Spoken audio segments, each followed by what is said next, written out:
Welcome back to the main auditorium. It would be great if everyone could start sitting down. Thank you so much. I'll be very quick. There's just a couple of words from me. I hope you all enjoyed the session so far. I hope you had time to network, and I hope you enjoyed some sunshine outside. Before we move on to the plenary session, I would really quickly like to thank the New Directions team for putting such hard work into creating such a rich program for us. And lastly, again, thank you to our partners, IELTS, Aptus, Brass TESOL, and of course Mackenzie University, our venue, and all our other partners for sponsoring our event today. I'd like to welcome to the stage Cheryl Cook, assessment researcher with the British Council, who will be chairing our next plenary session. Thank you. Good afternoon, everyone. Good afternoon and welcome back. I'm delighted to introduce our first plenary speaker of the afternoon, Dr. Evelina Galaczi. Evelina is Director of English Research at Cambridge University, Press and Assessment in the UK, where she leads a team of experts in language teaching, learning and assessment. Today, Evelina is going to be addressing a topic that I'm sure is of interest to many of us around AI and technology in assessment. And without further ado, welcome Evelina to talk about what AI can and can't do for language assessment.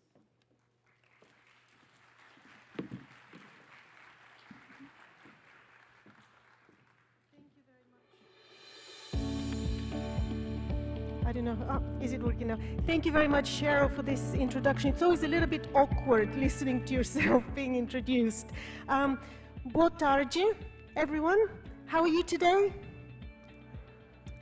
Thank you for coming in after lunch. I know how difficult it is to break for lunch and then to have to get up again to do another session. So thank you for coming. Thank you also very much to the British Council team who have given me the opportunity to share some thoughts with you.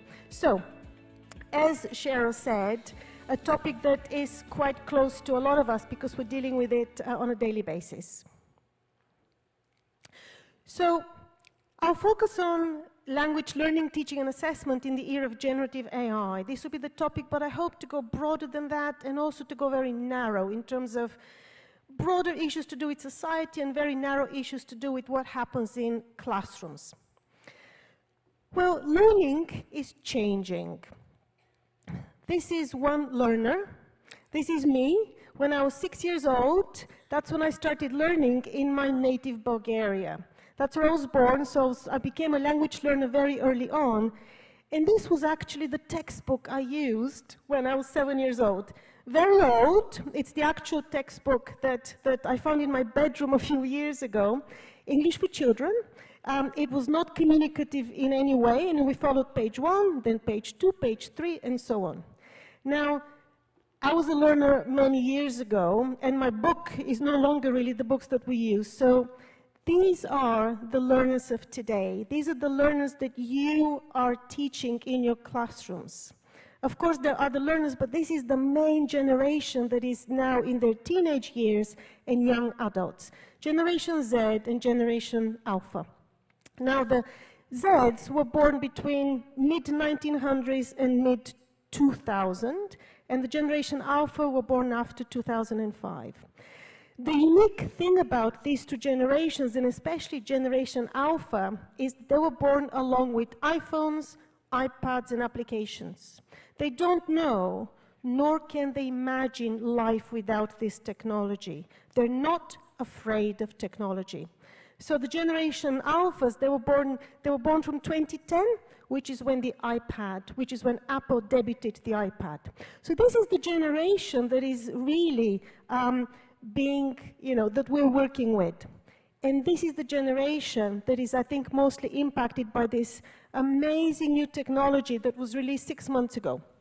So ChatGPT is an example of generative AI, and it was released by a company called OpenAI.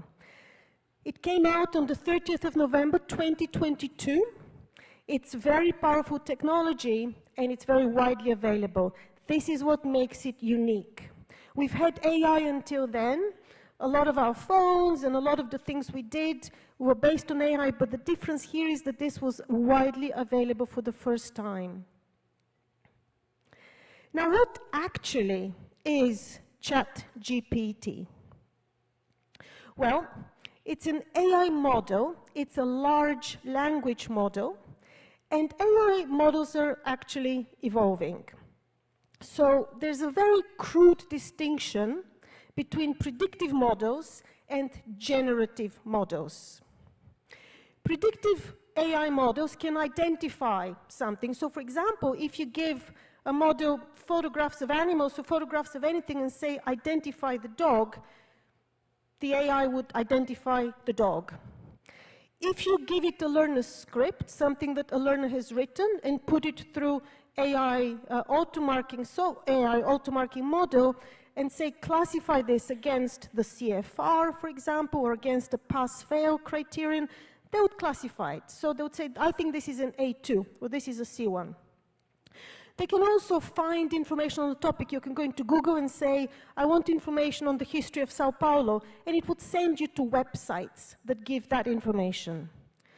The difference with the new models, the generative models, is that instead of identifying the photo of a dog, it can create the photo of a dog.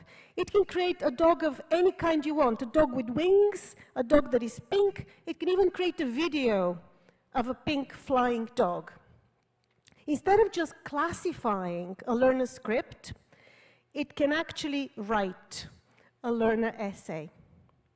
And instead of just finding information on a topic, it can produce recommendations based on information it has found. And it can do much, much, much more.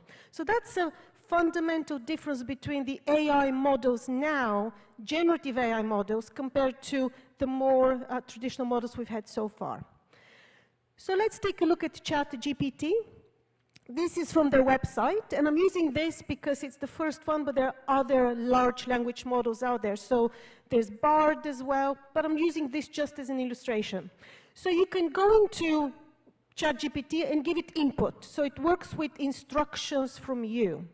And you can, for example, say, well, explain the plot of Cinderella in a sentence where each word has to begin with the next letter of the alphabet from A to Z without repeating any letters. And in 2 seconds, it produces exactly what you've asked for.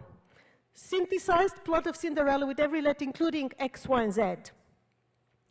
Here's another example of what it can do. You can give it visual information, so photograph of something, and then ask it to produce a recommendation or output. So in this case, you can give it pictures of ingredients and say, what can I make with these ingredients? So it can deal with visual information to produce, to generate content. You can also give it something that has more context. For example, you can say, go to this website that describes Rihanna's performance at the Super Bowl, and then give me a summary of that and what made it special. So it can deal with very sophisticated contextual information not just at sentence level and produce something. So really, really, really powerful in terms of what it can do. In education, this is also happening. So Khan Labs has, for example, produced a study buddy called Khanmigo, and it can learn with you, it can help you, support you through your learning. Google Workspace, you can start with a blank page and say what you need to write, and then the software, the model behind it will write something for you. Quizlet, I know that's a very popular app. It can also say, well, tell me what you want to do, and then it would work with you, interact with you to do that. So in education, this is quite widespread as well. But what are actually large language models, or LLMs as they're called? Well, they're built on an architecture of computer models called deep neural networks, which are very, very layered. There are many layers to this, which makes them more powerful. Availability of big data. So ChatGPT is trained on everything on the internet up until 2021. Bard, which is the Google large language model, is trained on everything in real time. So masses of data and also huge computing power. So these three things coming together have produced these large language models. But it's actually not that sophisticated. What it does is it's just trained to predict the next word. That's in essence, what it is. So if I say to you, for example, peanut butter and jelly or jam. If I say the Queen of England or the Queen of Hearts. So these predictions is actually what the model does, except it doesn't just predict the next word, it predicts much more than that. But that's at its heart what it is. Now, this is not just a fad. This is not some gimmick that is appeared and it's going to disappear. I really, not just I, but a lot of people involved in this believe that this is going to have a profound impact on education and on society as well. So here's an example of the big players. There's ChatGPT, which is an OpenAI model, and they work with Microsoft, so they've teamed up with Microsoft. Google, of course, doesn't want to be outdone, so Google are developing BARD, their own large language model. Then Meta is working on it, embedding it in Facebook, WhatsApp, and there are big companies in China as well, which are using this kind of software, chatbot software, in their products. So a lot of big players in this area, and as I said, this really will have a profound impact on education. Now let's just think about this a little bit. And I have a sentence for you to complete. Learning is blank with generative AI. Try to complete this sentence with a word or a few words or a phrase. So a word or a phrase, how is learning impacted by generative AI? So just turn to your neighbor and complete the sentence.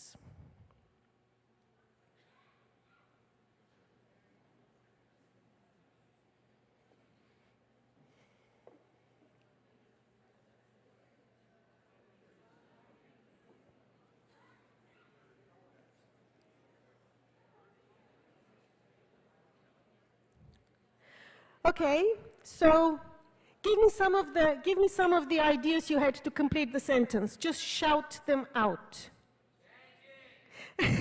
Changing, I agree with that. What else?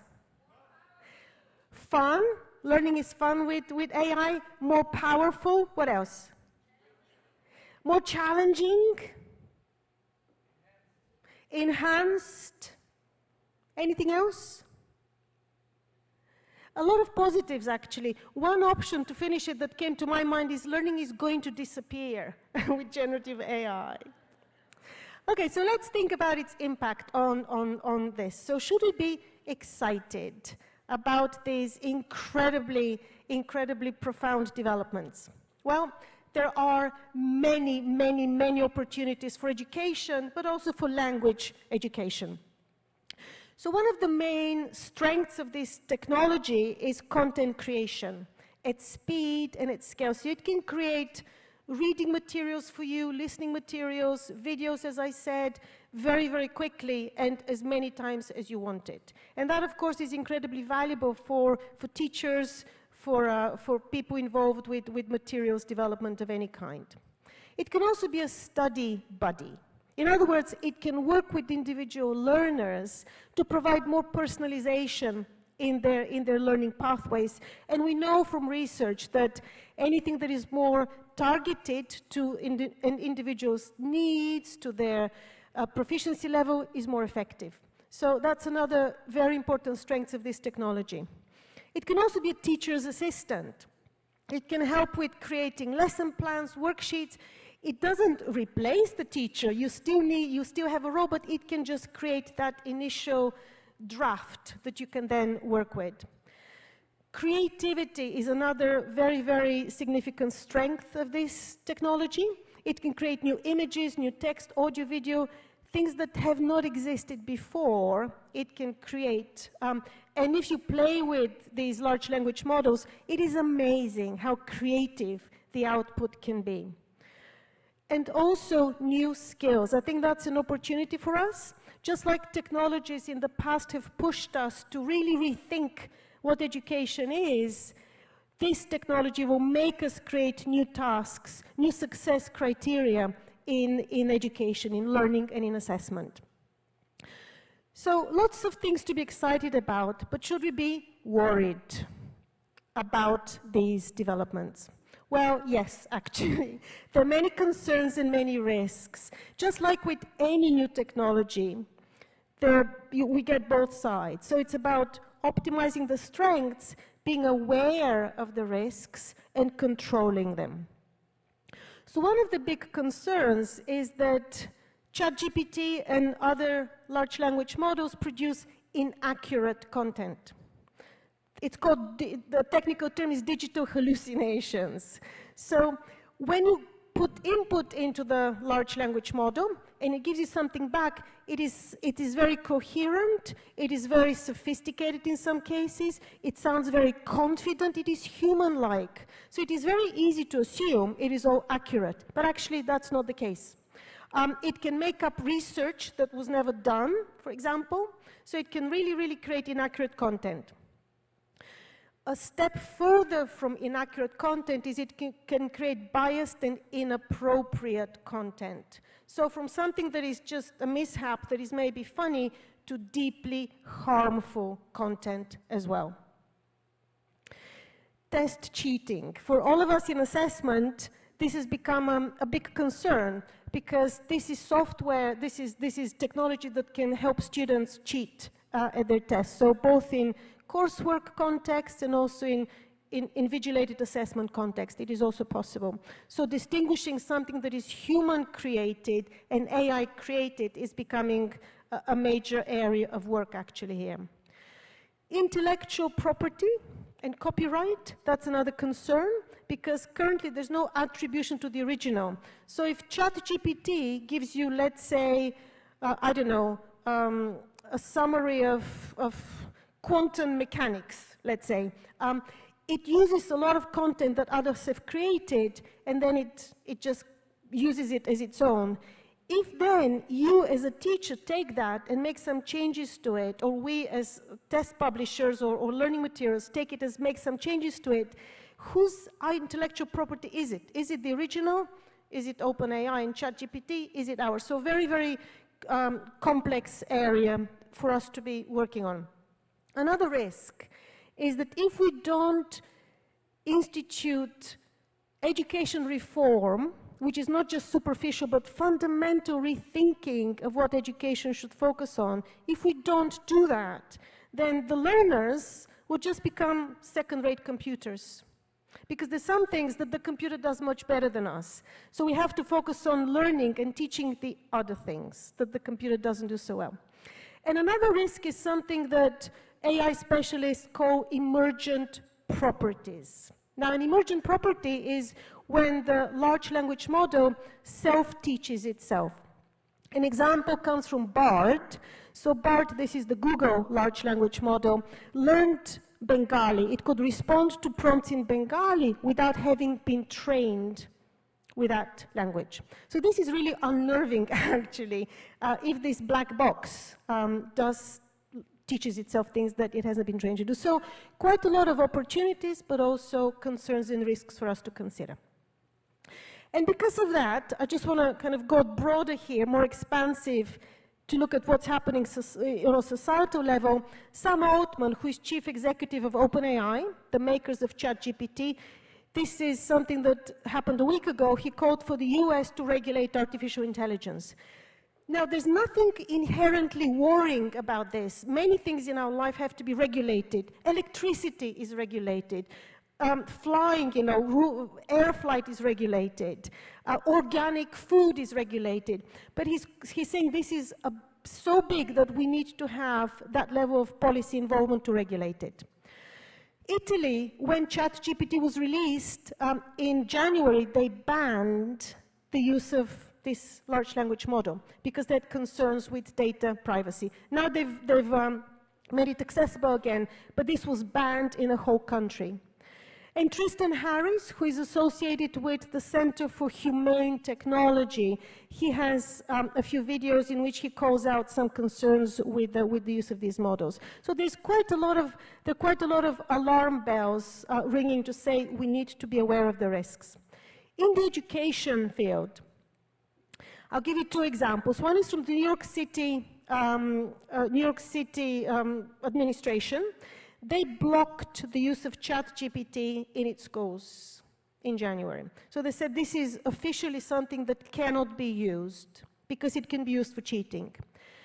At the other end of the spectrum is International Baccalaureate, who said, actually, we're not going to pretend it doesn't exist. We're going to incorporate it into our work. So, in fact, they've allowed it in essays. They said, when you sit in essays for the IB, the International Baccalaureate, you can use ChatGPT or another large language model, but you need to be transparent about it. You need to say that you've used it. And you need to say what your contribution has been to this. So this is just an example of the two extremes in education of reactions to this. And the rest of us are somewhere in the middle trying to figure out how to best use this technology. So what should we actually do about it? We're now at the beginning of this. It's not going to disappear, and we'll be really figuring it out as we go along. Well, at the very beginning, it is really critical to start developing clear guidance and best practice frameworks. You know, what does it mean? What does good look like when you use large language models in your work as a teacher, as an assessment provider, as a learning materials provider, you know, as Cambridge, British Council? What does that actually mean? It's really, really important for us to start defining this very clearly and transparently and use it to guide our work. So this is just an example from the Cambridge principles. The British Council has started thinking about this, other assessment providers as well. This is just one example from Cambridge that I'm most familiar with. So we have these principles about being clear and transparent, about always having human input. We believe that it really is, that's fundamental. There has to be a human in the loop, human input. It needs to be used to consolidate rather than replace the role of educators. The focus still has to be on quality, diversity, equity. The quality and the scope of language assessments and learning resources is important so that this technology we don't cut any corners because we're using the technology. Privacy, data is also important to consider, and clear and ethical guidelines. So this is just an example of how we at Cambridge are starting to deal with this, but of course it's not just us. You know, other people in education are doing the same. And here's a question that I think probably is on the mind of a few of you, maybe even a lot of you. It's not a new question, will AI replace teachers? It's something that even before generative AI, before large language models became part of our world, it had been on the mind of teachers. So will AI actually replace teachers?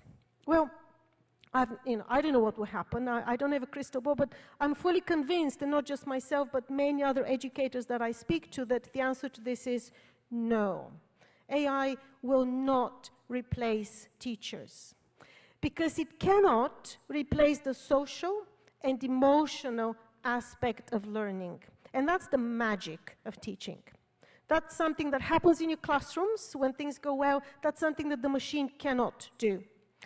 But it will change current practices. We can't just continue teaching the way we have been without taking this powerful technology on board in our practices. Because it won't change teachers, because really education is a human business. It is not something machines do.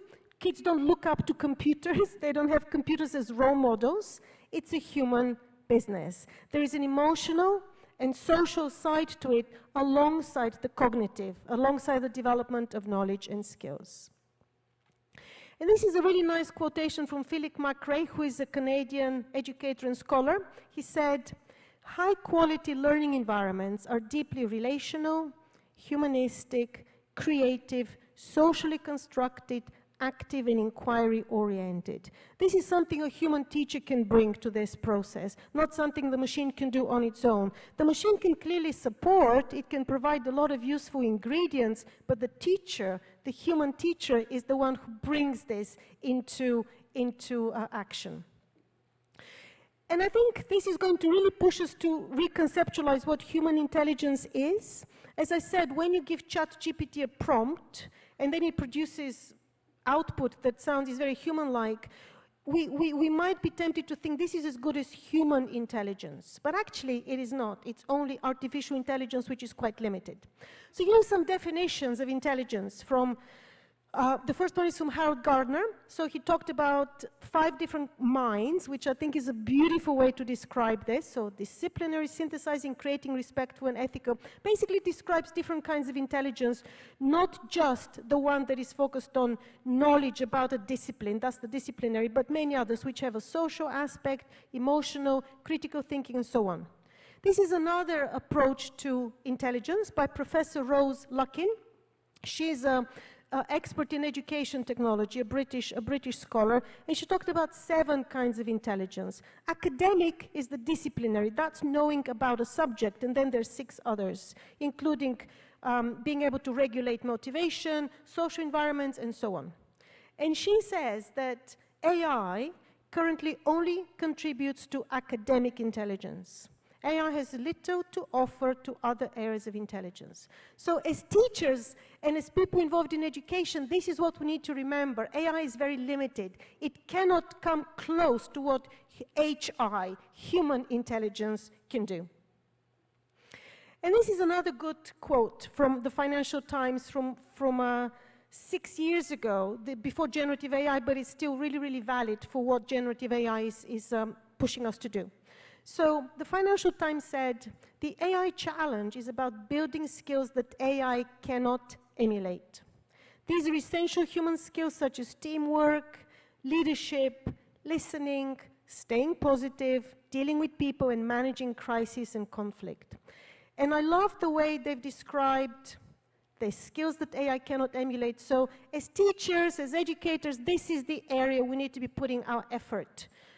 If AI can do something, we need to delegate it to AI, but we need to focus on the other stuff that AI cannot do. Now here's a question for you. Are we still going to teach learners to write essays in 5 years? Take a few minutes, talk to your elbow buddy, the person next to you.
Okay, so what do you think?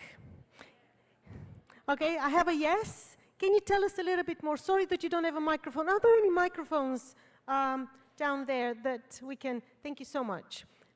Would anyone like to elaborate on that yes? There was a very emphatic yes.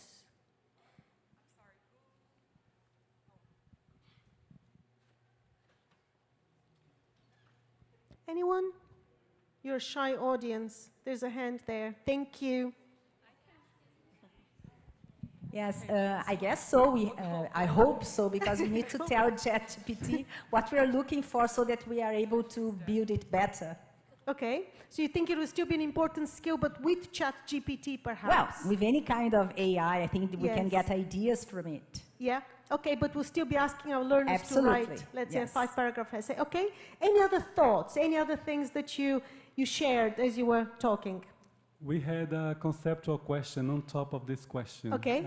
Our question was, if learners are not writing essays anymore. How can they be critical of essays coming from ChatGPT, for example? We don't have an answer. We were just conceptualizing. Yeah, yeah, that's a very good question. Yes, and there was a hand back there. Critical thinking is not part of artificial intelligence. Can you say? Critical thinking is not part of artificial intelligence. That's right. So artificial intelligence can generate what someone has already said and done and put it in any order, let's say. Yeah. But it cannot think critically yet, maybe in the future. Maybe it will, but yes, it cannot think critically. So critical thinking, which is part of essays, is something that AI cannot replicate. And I want to go to that hand of the young gentleman back there. Oh, another one. Another young gentleman. Yeah. May I? Over here?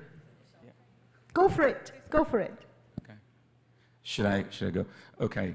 I was just wondering that we need, and because we need to, students need to be able to reflect and to produce things that are their own. Even for the sake of university entrance exams, we were talking about that earlier in the morning. My concern as a teacher in the private sector and the public sector is that this is going to widen the gap, right? We have, for people who work in the public sector like I do, and I can see the two sides of the coin, right? It is very complicated because the kids just don't have access to this, have no idea what this is.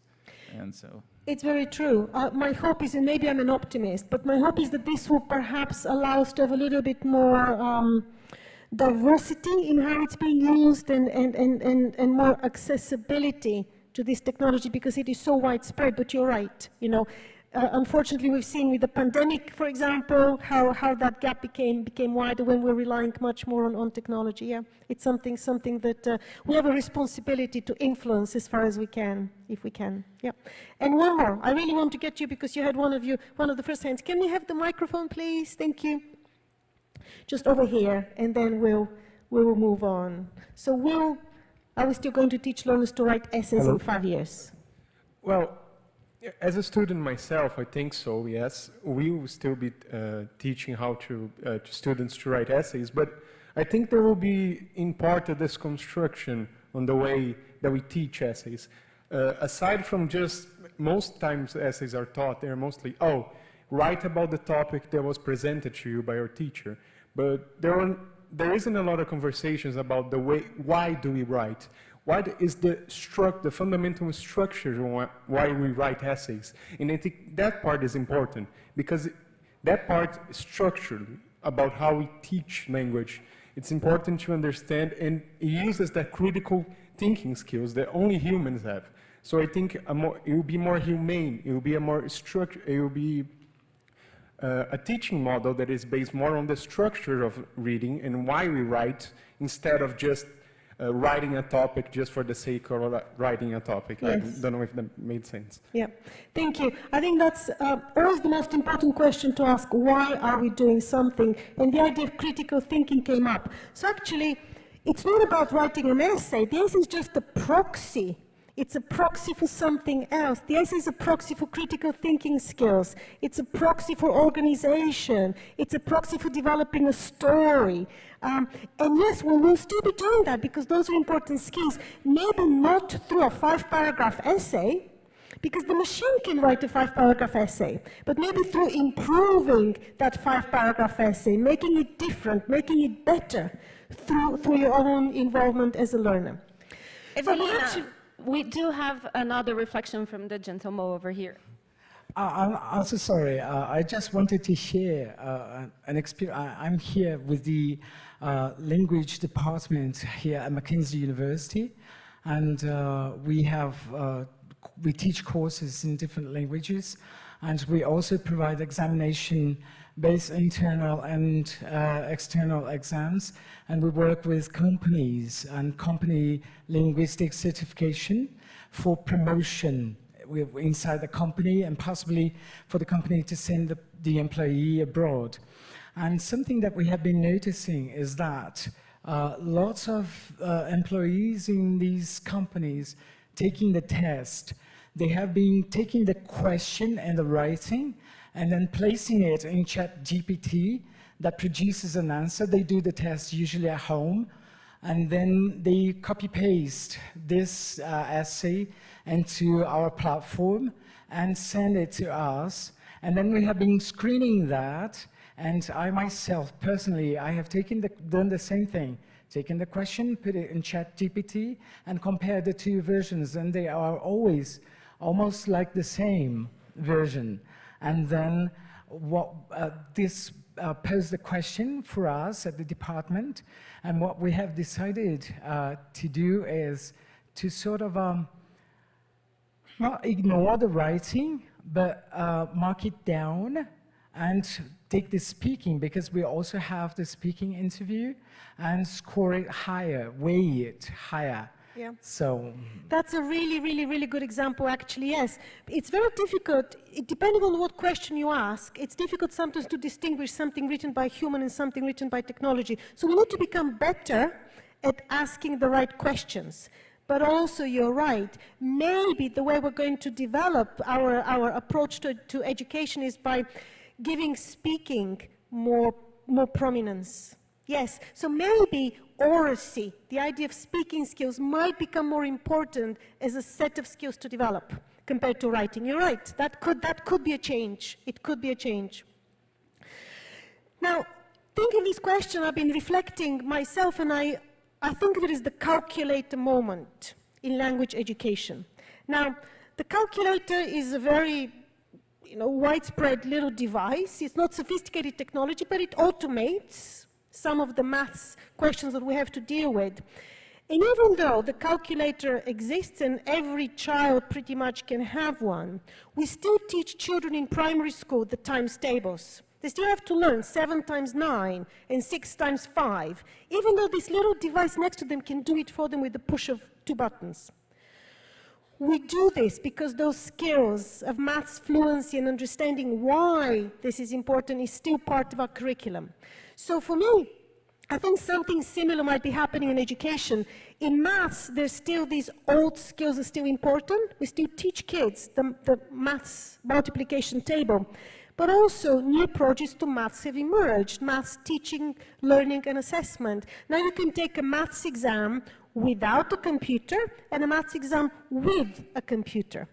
So the skills being assessed in maths have evolved because this technology has pushed us to evolve them. And the same thing will happen in language education. We're still at the start of this, but we might be giving oracy and oral skills more priority. We might be doing something else, but I think it's incredibly exciting that this will push us to rethink what we're going to be focusing on. But some essential skills will remain. The skills behind writing an essay, the skills behind giving a coherent piece of speaking, they will remain. The skills of comprehending, reading, or listening, they will remain. But we might approach them in a slightly different way. Okay, well, what can you do today? You can't just sit and hope this will disappear, because it won't. So here are just some thoughts on this. But before that, I want you to think, where are you in your AI journey as a teacher?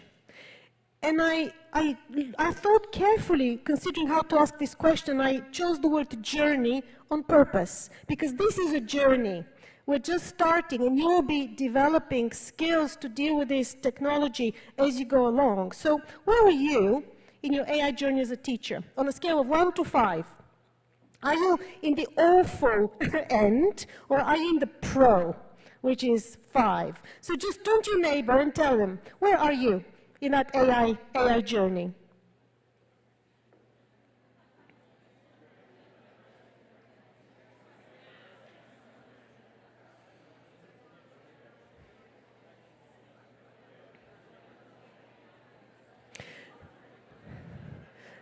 Okay, I have to stop you with very few seconds to think, because I've just been given my sign that I need to finish soon. So let's have a show of hands. How many people are 1? Don't be afraid to. You don't have to, of course, say it. But okay, how many people are 1s? How many people are 2s? 3s?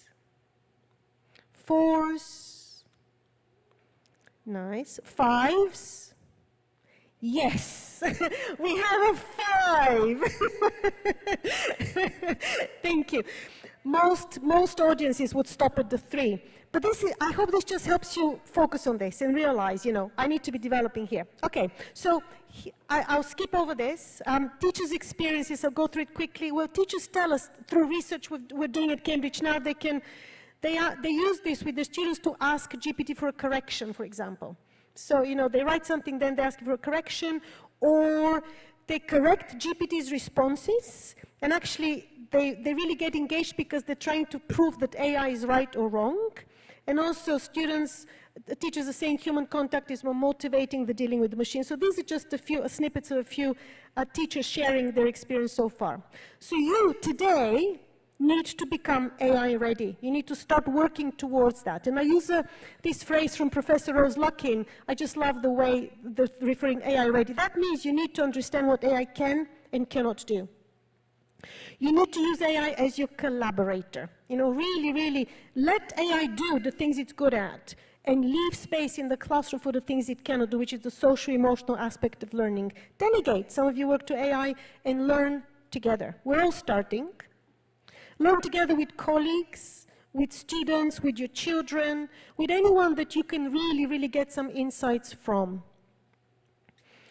And just a few ideas on getting started. This is from the Cambridge website, but obviously there are many, many ideas out there. Okay, so final thought. Is this what learning is going to become? This is my son during the pandemic. Obviously, it's not a pandemic now, but it's an example of solo learning. In his bedroom, basically. How engaged is he? Is he learning or just spending time in front of the screen? He's covering geography and maths and Spanish, but is he okay emotionally?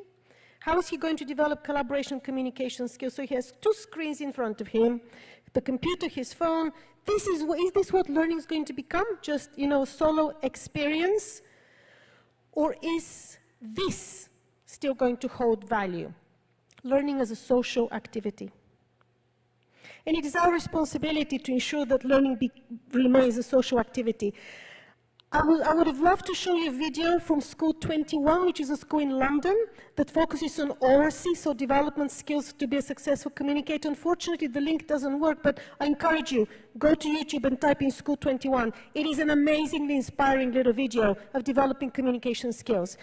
Learning as a social activity. That's what it has to become, and we have a responsibility to ensure that it does. And on this note, I shall say obrigada. Thank you so much for this, and I want to acknowledge, thank you.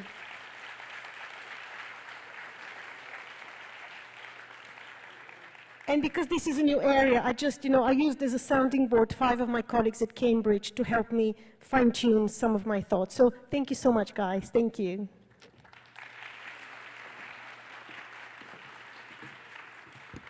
Thank you very much, Dr. Evelina Galaczi. Very thought-provoking, a lot of food for thought. We do realize we're running 5 minutes late. I'm glad we got to hear some of your comments during the presentation, and I'm sure that there will be a lot more discussions together with Evelina and everyone else at the conference. So I'd like to encourage you to move as quickly as possible over to the parallel sessions. They will be running 5 minutes late. And let's continue this discussion later. Thank you. Thank you.